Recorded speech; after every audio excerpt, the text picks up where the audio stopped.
Part 1. Educating, informing, creating understanding, and unfortunate stark realities revealed. The first thing that I would like to establish in starting this book is that people should recognize that there are always alternatives. Companion animals are precious living creatures whose very lives have been placed in our care and should be overseen with the greatest ethical and moral guardianship and intent. Animals who are placed by their owners in shelters have an extraordinarily high probability of being euthanized as a result of their former owner taking this action. This is a very simply stated absolute fact. I cannot stress enough the serious contemplation that should be undertaken by the owner of a family member, who I often like to refer to as little furry friends, who is now to be removed from the home it has known and the humans it regards as its family, for whatever reason.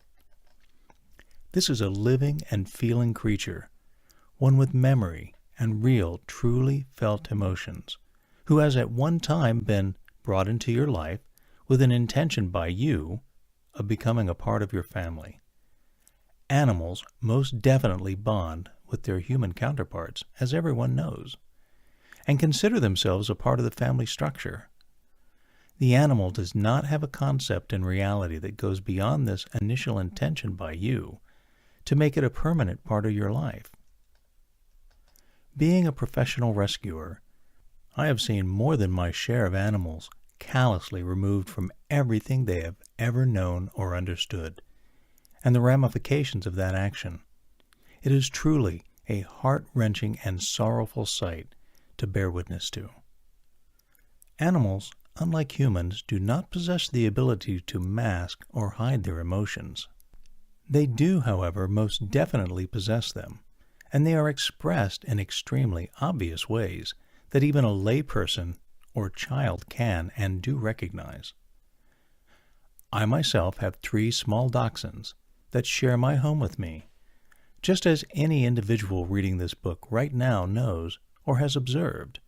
Whenever I return home from having been away, even for the shortest amount of time, I am greeted by extreme jubilation by my little furry friends. It is one of the great pleasures and joys of being an animal owner and having a little furry friend share your life.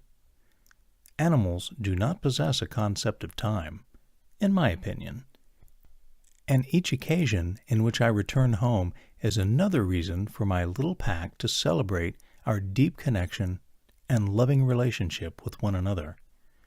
Tails begin to feverishly wag as small paws press up against my legs, and noses nudge for a scratch behind the ear or a pat on the head.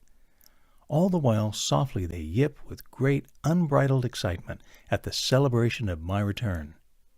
There is no doubt that this is an observance of joy on the part of the animal interacting with its family member, its packmate, its human. Just as animals are capable of experiencing happiness and joy, they are equally capable of experiencing deep-felt negative emotions such as sadness, depression, abandonment, and fear. For some people, it may be difficult to place oneself in the mindset of their companion animal, but just for a moment, I would ask you to imagine with me what the experience might be like on the converse, if you were the animal being removed from all you had ever known and loved, and for reasons that you are simply not capable of understanding. Your life is radically, negatively altered, permanently. Incidentally, permanently is a very relative term when it comes to an individual who surrenders their little furry friend to a shelter. Permanently may mean as little as 3 days at the most, before a life is needlessly snuffed out. Are you, my dear reader, able to, for just a moment, consider what it must be like to be removed from everything you have ever known and loved, every reason you have ever had to feel safe and secure in your life, and suddenly find yourself removed and abandoned?